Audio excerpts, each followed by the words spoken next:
Hey, all my movie maniacs out there, Mark the Movie Man here. It is that time, and let me tell you what time it is. It's really early in the morning, or really late, depending on how you look at it. I literally just came from the midnight showing of The Hobbit, The Desolation of Smaug. Yes, the sequel to this film right here, part 2 of the Hobbit trilogy that director Peter Jackson is bringing us. And we get the continuing story of Bilbo Baggins and the troop of dwarves that he's accompanying to the last kingdom of the dwarves as Thorin Goodshield is trying to go back and claim his rightful place as king under the mountain. But of course, they have a few stumbling blocks they have to get over along the way. One of them is the orcs that are still continually chasing them, and we also get the Smaug, who is protecting the treasure under the mountain, and the big, huge, fiery, nearly invincible dragon. And so they've got those obstacles as well as many others to face to try to get to the mountain. And we see how Bilbo utilizes that special ring that he happened to win from Mr. Gollum in the first one. Now, this one improves on a lot of things. One, while the dwarves, unlike the first one, were a lot more comical relief, in this one, no, they show a few more improved battle prowess, and while they do still have some humorous moments in here, it's definitely, this whole movie's got a darker tone to it, a more serious tone, which is what you needed with the storylines that you had going on, which you have a number of them going on here. You have the buildup of the bad guys, the orcs, and the dark presence, and the rise of a evil darkness that's taking over the land. You have you're introduced to the elves, where yes, we get Legolas back, played by Orlando Bloom once again, and we're introduced to a new elf, Tariel, played by Evangeline Lilly, and oh, she was my favorite new character in this. Man, does she kick some major ass.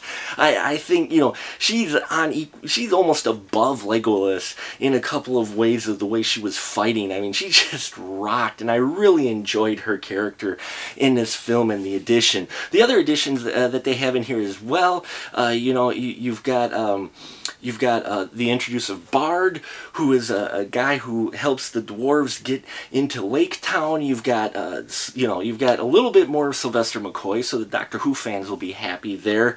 And of course, Smaug, voiced by Benedict Cumberbatch. Oh, let me tell you about Smaug, folks. You forget that this guy is a rendered CGI. You think this dragon is real. They did a fantastic job, I think, on the Smaug look. You think they actually have this dragon hidden in New Zealand somewhere that they pulled out and wanted acting and gave Benedict Cumberbatch his voice, you know.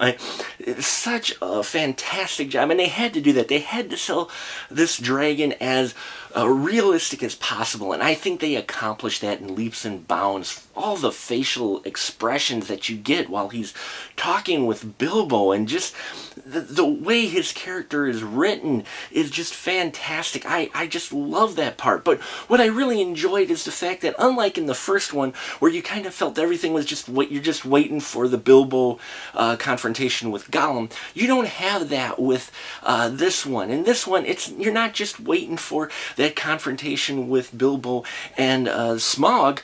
There's all kinds of interesting things going on, interesting storylines. Very few problems did I have with how they handled each of these characters. Gandalf with him going to face the necromancer. You have Bard dealing with his baggage from his ancestry, and of course the dwarves and Thorin himself. Now, what is also interesting is throughout this movie, they do carry a theme among the different characters, and it's a very similar theme.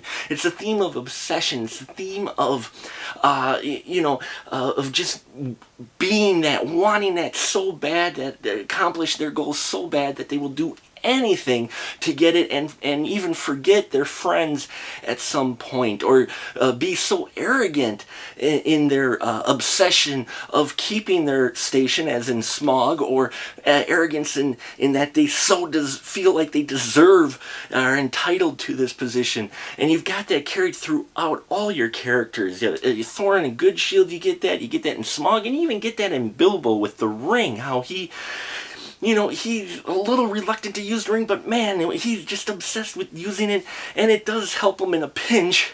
But at the same time, he's got moments where he's really upset. Martin Freeman plays Bilbo so fantastically. I really loved his Bilbo in this. It's really grown from the first one, and you can see the change in his character, which I really liked, and it was something that I was hoping to get to see in the first one, but we definitely get to see it in this one.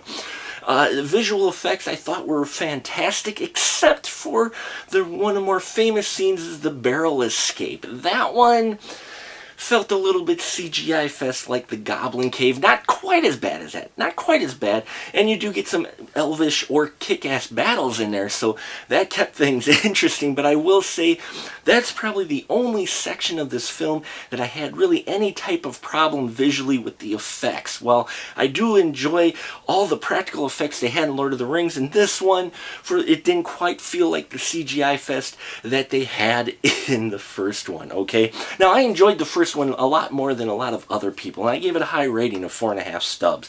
And in this case, folks, they improved on a lot of things, and outside of one little section in this, I enjoyed the new characters, the in-depth storyline, the darker feel to it, and a more serious tone overall. It's carrying on that tradition of what started with Catching with Fire, in that the second film is actually better, I think, in a number of ways than the first one. While it still has some issues, overall, I had to give it 5 stubs. I loved it. It was worth staying up really late. I'm going to be like Keith Richards in the morning after a hard bender at work, but it was definitely worth the watch on the big screen. The 3D wasn't 3 distraction at all. They're getting better and better with it all the time.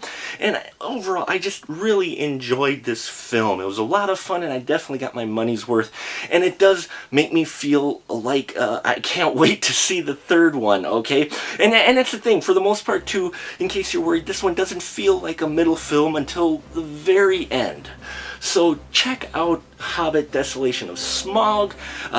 It's worth standing in the cold line for a midnight showing and showing up tired at work, because let me tell you, it's a visual spectacle that actually has some depth of character and darker tones, which is what we were hoping to get in the first one. You now get in this one.